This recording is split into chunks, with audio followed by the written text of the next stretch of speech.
সাৱধান মন গলে গুগলত সাৰ্চ নকৰিব সকলো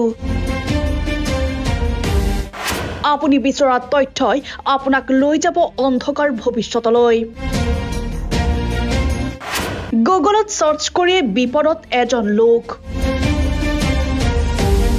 গুগলৰ সাৰ্চ হিষ্ট্ৰীয়ে কাল হ'ল 33 বছৰীয়া নৰেশ ভাটৰ এই ঘটনা ভাৰ্জিনিয়াৰ পত্নী হত্যাৰ অভিযোগত আৰক্ষীৰ জালত পৰিল নৰেশ ভাট কিয়নো নৰেশ ভাটে গুগলত সাৰ্চ কৰিছিল প্ৰথম বিবাহৰ পিছত কেতিয়া দ্বিতীয় বিবাহ কৰিব পাৰি দৰাচলতে দীৰ্ঘদিন ধৰি নিৰুদ্দেশ হৈ আছিল নৰেশ ভাটৰ পত্নী আৰক্ষীয়ে বিচাৰ খুচাৰ কৰিও উলিয়াব পৰা নাছিল কোনো সংসূত্ৰ অৱশেষত নৰেশ ভাটৰ ওপৰত সন্দেহ উপজিল আৰক্ষীয়ে জিম্মাত ললে নৰেশৰ মোবাইল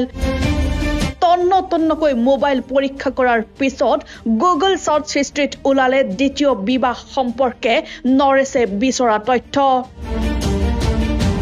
আৰক্ষীয়ে সন্দেহ কৰিছে পাৰিবাৰিক অশান্তিৰ বাবে নৰেশ ভাটে হত্যা কৰিলে পত্নীক অৱশ্যে ঘটনাৰ আসল ৰহস্য পোহৰলৈ আহিব আৰক্ষীৰ তদন্তৰ অন্ততহে নিউজ 6 ৰিপৰ্ট DS News 24/7